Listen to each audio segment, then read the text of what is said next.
Les pedí un ejemplo, por ejemplo, que me den de esta articulación que permite rotación. ¿Se les ocurrió alguna? Pueden ser las vértebras lumbares. Puede ser. Andate bien arriba de toda la columna.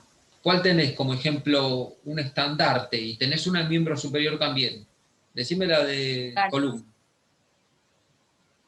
Entre qué vértebras se da que permite rotación? Que si yo te pregunto, a ver, te pregunto, ¿podés ir a bailar el fin de semana? Y vos me decís no con la cabeza. ¿Qué articulación es la que te permite hacer ese movimiento de rotación? El atlas con el axis. Exactamente. Por la Siempre el axis. pandemia me refería, ¿no? Que no podías ir a bailar. Teóricamente, a no ser que vaya a esos lugares clandestinos, pero bueno, que no deberíamos, ¿no? Bueno, volvemos a lo nuestro. Está perfecto. Profe, Sí, también puede ser la radio cubital proximal. ahí estamos, a esa y la de distal también. Las dos. Ah, ¿Está bien? A esa me refería al miembro superior. Por eso, tengan en cuenta entonces, no importa la pregunta que en realidad, yo es un ejemplo que les doy, es un ejemplo que se ha tomado, este creo que fue del simulacro que hicimos el año pasado, no importa eso, lo que importa es que empecemos a ver en base a... El examen, yo les cuento, no es saberse de memoria la respuesta, porque la verdad que eso te sirve hasta cierto punto, cuando llegas al final, si no sabes, desaprobás, vamos a hablar claro en el oral. Pero más allá de eso, a lo que voy es que le tienen que sacar el jugo de ver qué es lo que se toma más o menos, qué temas para yo repasar, porque ya son un montón de unidades y yo en 15 días rindo. Entonces, y tengo que estudiar anatomía y tengo que estudiar histología y algún cuestionamiento de, alguna cuestión, diríamos, embriológica que ha mencionado quizás Efraín, ¿no? Entonces, lo importante de esto es saber eso, el cuadrito. Yo tengo que saber qué tipo de articulación es, tengo que saber qué movimiento permite hacer y dar algunos ejemplos, tener en la mente algunos ejemplos. Sigamos, si les parece. Vamos a otra preguntita. Bueno, articulaciones. Bueno, acá ya nos vamos a más específicas de lo que sería osteoartromuscular, ya no de la generalidad. ¿Está bien? Entonces me dice, la articulación radiocarpiana es el género. La radiocarpiana, ¿están ubicados la radiocarpiana? Y por esa articulación, sí, ¿cómo puedo decirla que sería la radiocarpiana? La radiocarpiana, ¿qué articulaciones? Si yo les pregunto, a ver, la articulación radiocarpiana, ¿qué articulación es? No qué tipo ni género, sino, por ejemplo, si yo te digo, a ver, quiero ayudarlos y los complico. Bueno, se las digo yo para que no perdamos tiempo. La articulación radiocarpiana es la articulación de la muñeca, básicamente. ¿Estamos de acuerdo? Todos tienen en claro que en la articulación de la muñeca, que es esto que estamos viendo acá, solamente participa el carpo, algunos, los huesos del carpo de la primera fila y el radio. ¿Todos les queda claro? Si no les queda claro, díganme y Sí, yo les profe. explico por qué. sí. Bueno, los que no les queda claro y no me dijeron es porque esto es radio, ¿no? ¿Esto es radio? ¿O es Sí, cúbito? Es sí. radio. Y esto es cúbito. Pero vos me podés decir, pará, Diego, si acá yo veo que está al lado del cúbito, yo veo que están los huesos de la primera fila, pero ojo, acá hay un triángulo, un cartílago triangular que como que lo aislaría, o sea, está interpuesto entre el cúbito y la primera fila, en algunos de los huesos de la primera fila, un cartílago, que es un triángulo triangular, quiero decir, un cartílago triangular. Entonces, la típica articulación de la muñeca se establece, es la que llamamos radiocarpiana. ¿Estamos de acuerdo? Y acá me pregunta la articulación radiocarpiana desde el género, acuérdense, en tipo y género, ¿está bien? Y el tipo y el género que me preguntan acá es justamente, es una condilia de la vieja usanza, de la nueva nomenclatura se llama elipsoidea, que acá yo les puse el ejemplo. Les puse, de hecho, el pedazo de filmina o del PDF que explicó Gabriel, de hecho. ¿Estamos de acuerdo? Entonces, la articulación radiocarpiana presenta superficies articulares de forma elipsoidea, con su eje mayor, con su eje mayor. Aguárdenme que estoy conectando la energía a la computadora porque se me está por apagar. Ahí estamos. Denme 2 segundos. Ahí estamos. Entonces, les decía que la articulación radiocarpiana presenta superficie articular de forma elipsoidea con su eje mayor en sentido laterolateral, la proximal cóncava y la distal convexa. Cóncava la proximal, que corresponde al radio, y convexa la distal. ¿Estamos de acuerdo? Fíjense cómo estamos usando en esta devolución la terminología anatómica, ¿no? Proximal, distal, etcétera, etcétera. ¿Queda claro? ¿Sí o no? Sí. Bueno, Sí. como les digo, ustedes tendrían que saber o poder encontrar ejemplos. ¿Qué articulación es la gínglimos? Una trocleartrosis. ¿Qué articulación es una esferoidea? Que también se llama enartrosis, de la vieja usanza. ¿Y qué articulación es plana? O sea, por dar ejemplos y decir, pará, la trocleartrosis yo la encuentro a nivel del codo, ¿entre qué huesos?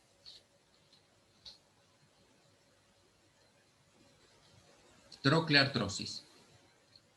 Ahora yo sé que no están yendo al gimnasio, entonces se les complica saber lo que es la trocleartrosis. La trocleartrosis significa, troclea es una polea, la que usan justamente en los gimnasios. Vieron que viene una soga que ustedes, elástica habitualmente, y tienen como una polea donde pasa esa soga. Bueno, viene de ahí, y la encontramos justamente en el codo, entre El húmero y el cúbito. y el cúbito, húmero y cúbito. Húmero Sería el cubital. húmero cubital. Perfecto, exactamente. ¿Y la enartrosis? ¿Qué ejemplo? Hay 2 ejemplos típicos. Ustedes tienen que saber, escúchenme. La húmero La radial. escápula humeral Escápula humeral, me gustó. Escápula humeral, ¿y cuál y otra la más? coxofemoral.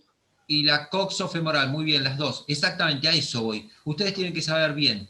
Articulación del hombro, barra articulación de la cadera. Tienen que saber articulación del codo, barra articulación de la rodilla. Tienen que saber bien articulación de la muñeca, barra tobillo. O sea, esas 6 articulaciones hay que saberlas bien. Si ustedes si ponen y las analizan bien, van a ver que se parecen mucho, pero lo que tienen que saber es las excepciones que tienen, las diferencias que tiene una con respecto a la otra. ¿Estamos de acuerdo? Si estuviésemos nosotros en medicina, les diría que el miembro superior tiene mucha semejanza, podés hacer una anatomía comparada con el miembro inferior en cuanto a los músculos, los nombres de los músculos y la función, nada más que está como el pie, todos los músculos que están en la región anterior, en el brazo, en el miembro superior, están en la parte posterior del miembro inferior. Pero bueno, eso es para medicina, no para ustedes. Pero en cuanto a articulaciones, tenemos que saber como mínimo esas 6 articulaciones, para empezar. Si las sé bien esas 6, paso a articulaciones de la muñeca y del pie. ¿Estamos de acuerdo? Si no, no. Hasta que no sepa esas 6 articulaciones bien, no paso a las articulaciones de la mano. ¿Queda claro? ¿Sí o no? Chicos, Sí, profe. vamos. Avancemos. Vamos con otra más. Bueno, acá vamos. Dice, marque en qué vena drena la vena cefálica. O sea, nosotros tenemos que saber 2 cosas. Primer concepto que tenemos que tener en claro. Tenemos que saber los nervios, que ya hablamos un poco. Dijimos que tenemos que saber los plexos y tenemos que saber los nervios, las ramas terminales, más o menos qué región están inervando. Tenemos que saber en cuanto a lo que es las arterias, lo mismo. ¿Está bien? ¿Cuáles son los nombres? ¿Dónde cambian de nombre? ¿Qué accidente hace que cambien de nombre? ¿O qué elemento? ¿O qué estructura? ¿O qué orificio? Lo que ustedes, como ustedes vayan leyendo, van a ir encontrando distintos accidentes que dice, bueno, la arteria axilar, cuando pasa por el borde inferior del músculo pectoral mayor, cambia de nombre a vena humeral. ¿Estamos de acuerdo? Ese es el accidente que hace que cambie de nombre. Eso lo tienen que tener claro. ¿Bien? Y cuáles son las arterias que van recorriendo los distintos sectores del miembro superior y del miembro inferior. Por otro lado, también tienen que tener el concepto de que la vascularización venosa profunda sigue a la arterial, por lo cual nosotros no la describimos. Sabemos que es satélite, se dice. Pero lo que sí tenemos que saber, qué venas hay en miembro superior, en el sistema superficial, y qué venas hay en el sistema venoso superficial del miembro inferior. ¿Estamos de acuerdo? Entonces, eso es otra de las cosas que tenemos que hacer. Una hoja para nervios, una hoja de apuntes me refiero, una hoja para nervios, una hoja para arterias y una hoja para venas superficiales. Entonces, acá me dice, marque en qué vena drena la vena cefálica. ¿En la axilar? ¿En la braquial, antiguamente llamada humeral? ¿En la mediana del antebrazo? ¿En la mediana basílica? Dice, ¿en qué vena drena? La vena cefálica. La vena cefálica, ¿dónde drena? ¿Dónde drena? En la axilar. Entonces, perfecto, fíjate, la vena cefálica es en todo su trayecto superficial, recorre la cara anterior del antebrazo, en su sector lateral, ocupa en su parte superficial el surco bicipital lateral, continúa por el surco deltopectoral y drena la vena axilar. ¿Estamos? Por eso les puse este cuadrito. Este es el cuadrito del apunte que tienen que tener. Sistema venoso superficial, saben que viene la salvatela, plexo venoso palmar y la vena cefálica del pulgar. ¿Estamos de acuerdo? Ahí hay un par de anastomosis con las venas intermedias medianas para un lado y para el otro. Esta justamente nos forma la vena mediana y la mediana va a confluir con la vena basílica y va a confluir, por otro lado, con la vena cefálica. La vena cefálica drena en axilar y la vena basílica drena en humeral. Este es el apuntecito para saber justamente cómo está constituido el sistema venoso superficial. Recuerden que este esquema está representado en un 25% de las personas, pero es el que tomamos como típico, diríamos. ¿Estamos de acuerdo? Es muy variable la vascularización venosa. En cuanto a la variabilidad, decimos que lo que menos varía son los nervios. Le siguen las arterias y por último las venas. O sea, las venas son las más variables. ¿Estamos de acuerdo? Variaciones anatómicas, no significa que esté mal, son variaciones anatómicas. ¿Está bien? De esas variaciones anatómicas tomamos el mayor porcentaje para que, exceptuando este caso que son el 25%, pero bueno, lo tomamos como que es lo correcto, diríamos. Bien, como para no complicar la vida. Este esquema igual así también, con ese porcentaje, en medicina se toma de la misma manera. ¿Bien? ¿Queda claro? ¿Sí o no? Sí, profe. O sea que nos cayó una pregunta, miren, de todas estas que fuimos haciendo, nos cayó una pregunta de nervios y nos cayó una pregunta de venas. ¿Estamos de acuerdo? Y nos cae una pregunta de nervios. Otra. ¿Cuál es el nervio que perfora el músculo coracobraquial? Bueno, acá hay algunas cuestiones características. El nervio que perfora el músculo coracobraquial es un anecdótico, como quien dice, y justamente es el nervio, ¿cuál? El músculo cutáneo. El músculo cutáneo, exactamente. El músculo cutáneo. Acá lo estamos viendo en el esquemita. Bien, memoria visual. El músculo cutáneo perfora el coracobraquial. ¿Hay que saber los músculos? No, pero este hay que saberlo porque justamente hay un hito importante, que es que justamente un nervio está perforándolo. ¿Estamos de acuerdo? O pasa entre medio de las fibras, no es que lo perfora. ¿Estamos de acuerdo? Pero se dice, diríamos, románticamente en anatomía, cuando hacemos anatomía descriptiva, dicen el nervio músculo cutáneo perfora el músculo coracobraquial. ¿Está bien? Bien, y después los otros, acá no, el nervio axilar, el nervio mediano, el nervio radial, bueno, en algunos podemos decir que pasan a través de algunas fibras o lo podemos encontrar con relación a algún músculo en particular, pero el que perfora justamente es el músculo cutáneo. El nervio músculo cutáneo, una vez originado, discurre en dirección inferior y lateral, perfora y atraviesa el músculo coracobraquial para ubicarse entre el plano superficial y profundo de los músculos del compartimento anterior del brazo, entre los músculos bíceps y braquial.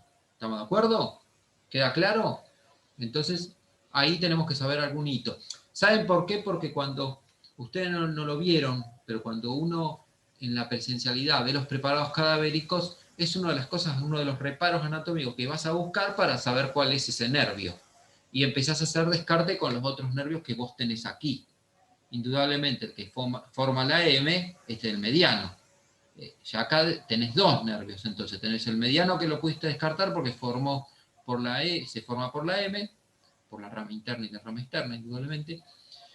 El coracobraquial perfora, el que se va posterior y buscando la articulación, y así seguís. ¿Estamos de acuerdo? En la presencialidad los vas descartando así, porque se tomaba práctico. Entonces sí o sí tenías que saber cómo ubicar los nervios. ¿Estamos de acuerdo?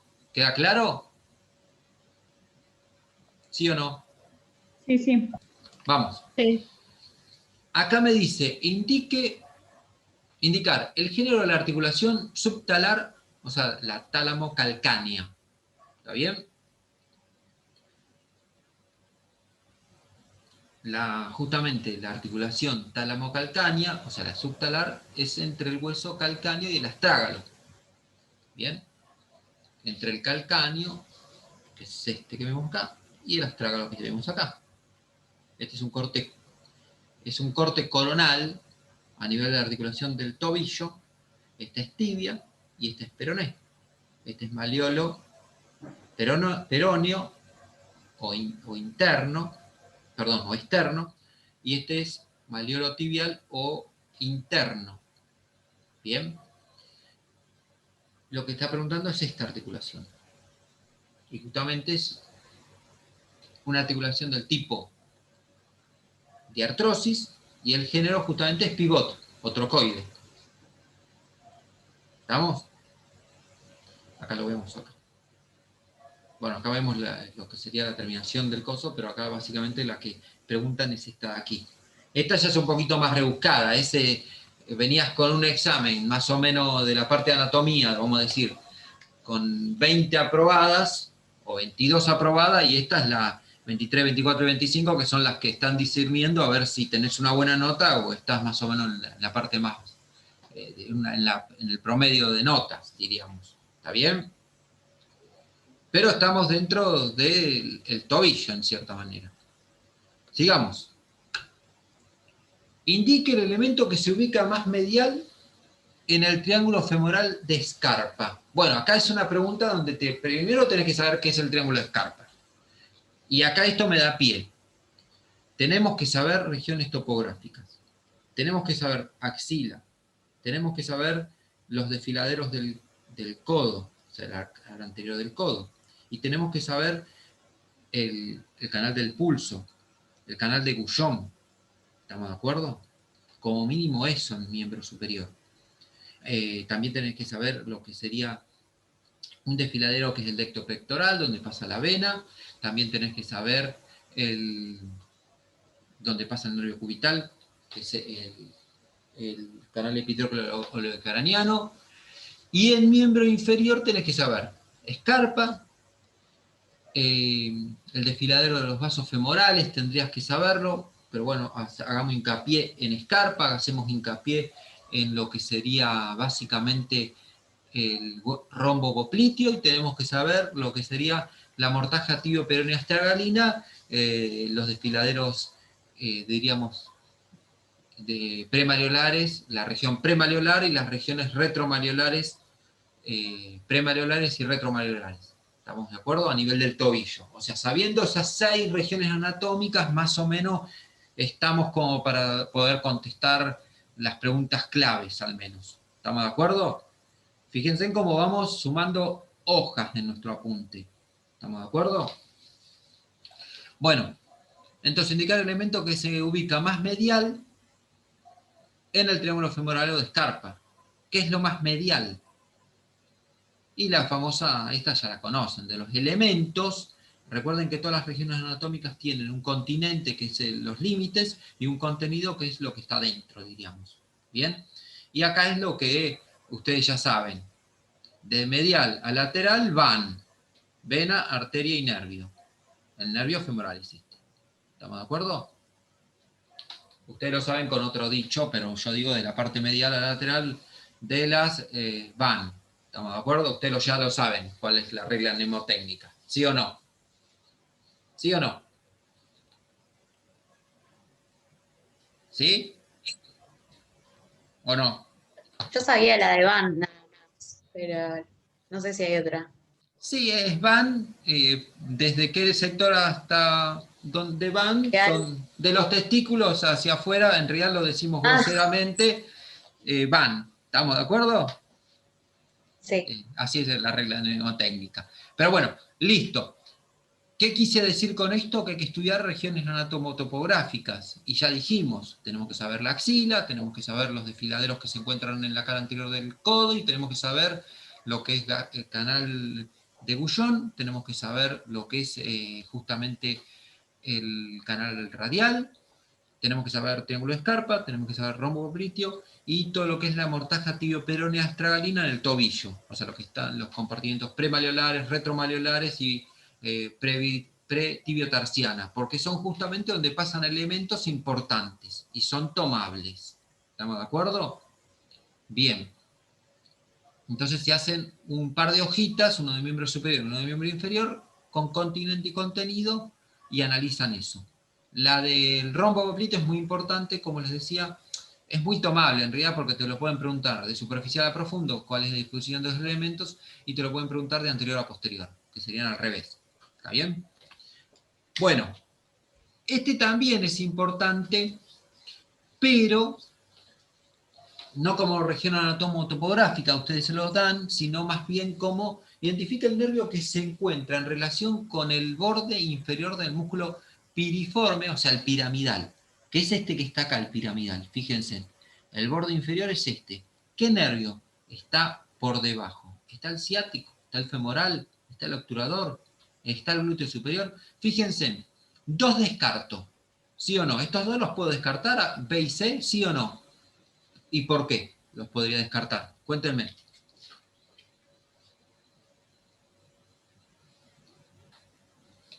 ¿Por qué los descarto al femoral y al obturador?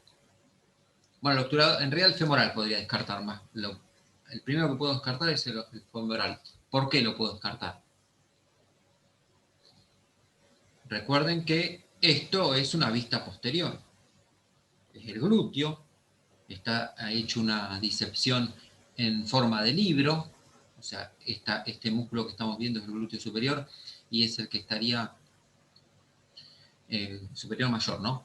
Es como una hoja del libro, corto acá y reclino hacia aquí, entonces esto es la línea media del individuo y esto es externo, esto es superior, esto es inferior, vista posterior. Entonces, el femoral lo descarto porque lo encuentro en la región anterior, yo, ¿sí o no? Lo encuentro en pelvis y lo encuentro en el muslo, región anterior, no lo encuentro en posterior, ya lo descarté. Glúteo superior es el nervio que está saliendo justamente, fíjense, paquete vasculo nervioso glúteo superior, arriba del borde del piriforme. Lo descarto. Y el obturador, bueno, sale por el obturador, se va hacia posterior, pero el que me está saliendo por el borde inferior básicamente es el ciático. ¿Está bien? Nervio ciático. ¿Sí o no?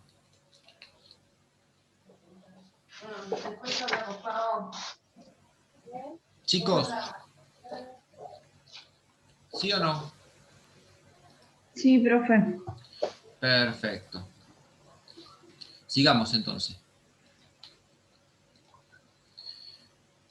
Comparto otra vez.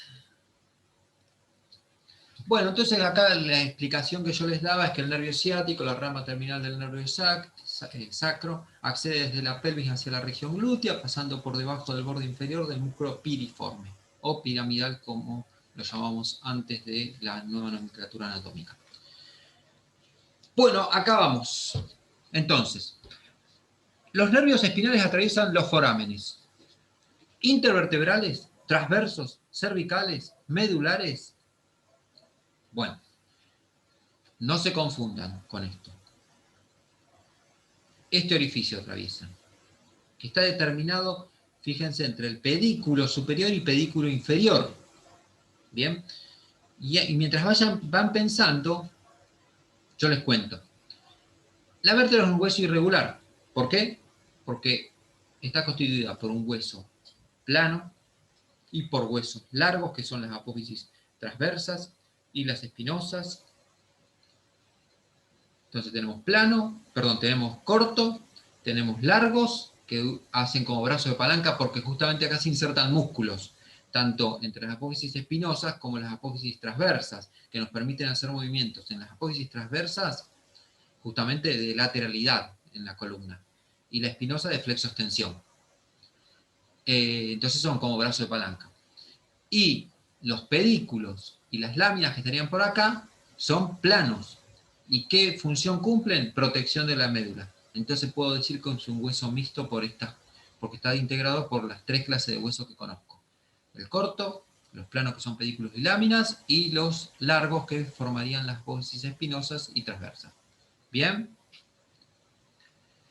Y acá observen muy bien lo que les decía. En estos forámenes, por donde salen los nervios espinales, fíjate que el nervio espinal se bifurca en una rama posterior y una rama anterior. Las ramas anteriores, recuerden que en algunos sectores, en los cervicales y en lo que es lumbosacro, forman lo que serían los plexos. ¿Bien?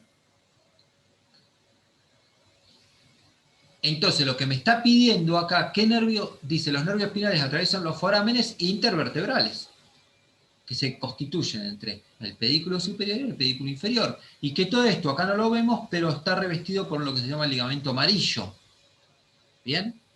Y acá estamos viendo justamente el nervio espinal dando su rama posterior, que va a dar es mixto y da inervación sensitiva y motora al dorso del cuerpo, y la rama anterior que, si estamos a nivel de los plexos, va a formar los plexos, y si no estamos a nivel de los plexos, ya, o sea, estoy diciendo torácico, va a formar parte del paquete vasculonervioso del subcostal, del paquete vasculonervioso que va por el surco de la costilla. ¿Está bien? Lo vamos a ver en tórax eso, en parrilla costal.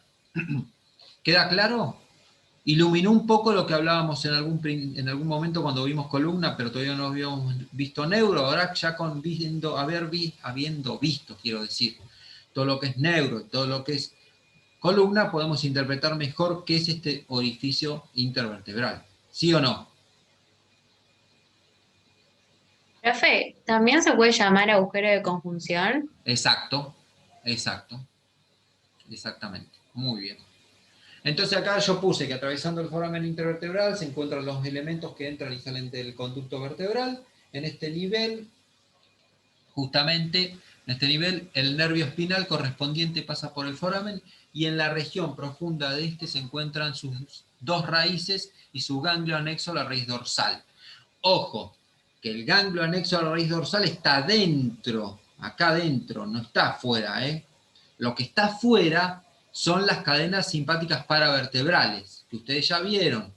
¿Estamos de acuerdo? La cadena paravertebral simpática está a los costados de la columna vertebral, mientras que el ganglio anexo a la raíz dorsal está justamente adentro del foramen, acá, cercano en lo que sería el orificio vertebral. ¿Está bien? Muy bien. ¿Se entendió eso o no? ¿Sí o no? Sí. Vamos. Bueno, vamos, sigamos.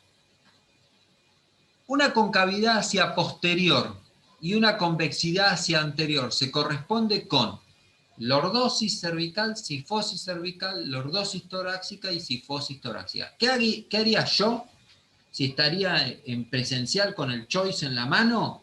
En el choice hago justamente la columna.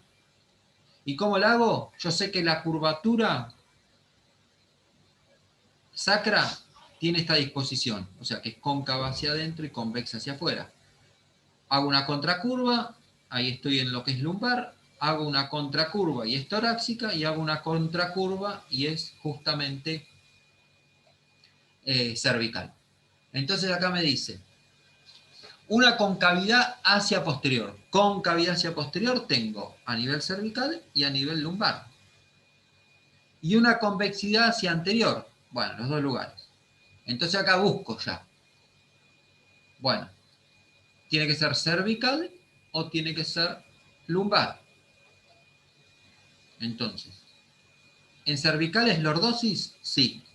Y en lumbar también es lordosis.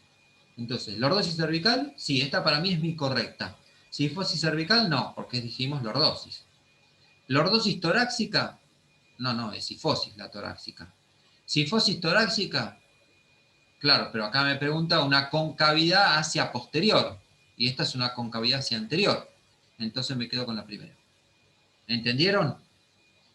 ¿Sí o no? Chicos, Sí, sí. vamos a seguir avanzando. Cuando la curvatura de la columna es cóncava hacia adelante, se denomina cifosis. Cuando la curvatura es convexa hacia adelante, se denomina lordosis. Y bueno, y ahí están las curvaturas que ya lo graficamos, y sabemos que la opción correcta era la A. ¿Estamos de acuerdo? ¿Sí o no? Sí. Vamos. Bueno, ahí ya vamos avanzando un poco más. A nivel del cráneo, ¿qué hueso articula la sutura coronal? La coronal es esta.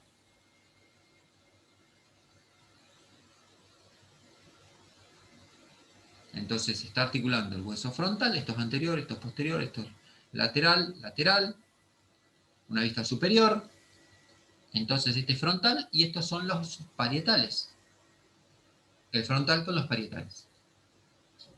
¿Está bien? La sutura coronal es la articulación entre los huesos frontal y los dos huesos parietales, y la sutura sagital es la articulación de la línea media entre los huesos parietales. La sutura lamboidea corresponde a la articulación entre los occipitales y los dos huesos parietales, y finalmente la sutura escamosa es la articulación entre la escama del temporal y los huesos parietales. Acá están resumidas todas las articulaciones que tienen los huesos de la cabeza. O sea que esto entra en el apunte. ¿Bien? Y si no, entra este esquema con otro que muestre una vista lateral del cráneo y le ponen los nombres de la sutura. Entonces lo graban ya visualmente. ¿Estamos de acuerdo? Eso es otra de las cosas que tiene que quedar en el apunte. Cualquiera de las suturas pueden preguntarles. ¿Queda claro? Tienen que saber clasificar los huesos en pares e impares, cuáles son pares, cuáles son impares en el cráneo, y tengan en cuenta que la cabeza ósea tiene una parte visceral, que es la que protege todo el sistema nervioso, y una, diríamos, donde van a estar alojados los sentidos, como ser las cavidades orbitarias, lo que sería básicamente la cavidad bucal, etcétera, etcétera, etcétera. ¿Estamos? Sigamos. Y otra cosa que no puede dejar de faltar, y esto se los puse yo cuando dimos el Zoom y les dije, esto tienen que tenerlo, un esquemita que es este, y todos los orificios que están marcados acá, que yo se los di, lo tienen que tener en claro. Entonces dice, indica el nervio que pasa por el foramen redondo. Acá indica el nervio, ¿no? Por eso no le pusieron la N adelante, porque ya estaba mencionado acá en el título. Nervio maxilar, nervio mandibular, nervio lagrimal, abducen, o sea, el motor ocular externo, ¿cuál pasa por el foramen redondo? ¿Está bien? El nervio maxilar sale del cráneo a través del foramen redondo, accediendo a la fosa pterigompalatina, básicamente. ¿Está bien? Pero el orificio que está atravesando el nervio maxilar es el foramen redondo. ¿Estamos de acuerdo? ¿Sí o no? Sí. Vamos, avancemos. Bueno, acá lo que les decía, yo tengo una terminología. Vieron que hubo una pregunta de terminología, diríamos, de la terminología que se usa genéricamente en el cuerpo, pero también hay una pregunta en este examen que era justamente la terminología que se utiliza en el sistema nervioso. Bien, sistema nervioso central estamos hablando. Y entendiendo como sistema nervioso central lo que está en la bóveda craneana y lo que está alojado en la columna vertebral. Utilizando la terminología de la posición vigente del sistema nervioso central, la rodilla del cuerpo calloso, respecto al trígono o el fornix es. ¿Estamos de acuerdo? Entonces, tenemos el cuerpo calloso, nos ubicamos mentalmente, con su pico, su rodilla, su cuerpo y su rodete. Y nos ubicamos el fornix o trígono, también llamado bóveda de las cuatro pilares. ¿Está bien? Entonces me pregunta la rodilla del cuerpo calloso. Esto. Con respecto al trígono, con respecto a esto. ¿Estamos? Sí. ¿Cómo es? ¿Es rostral? ¿Es ventral? ¿Es anterior? ¿Es posterior? Ya acá descarto, porque si acá me ponen, utilizo terminología vigente, sistema nervioso central, anterior y posterior ya las podría descartar. Las dejo por las dudas, las tengo ahí en la gatera, pero ya medio las podría descartar. ¿Es rostral o es ventral?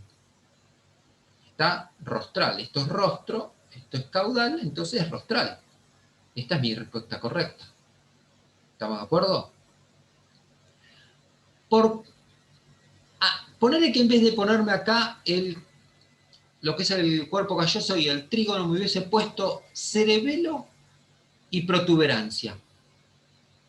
Ahí sí puedo usar esta terminología.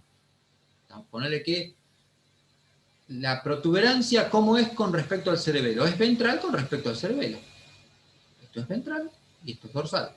¿Sí? Me lo pueden preguntar al revés. O sea, que acá haya dorsal en vez de ventral, que haya caudal en vez de rostral.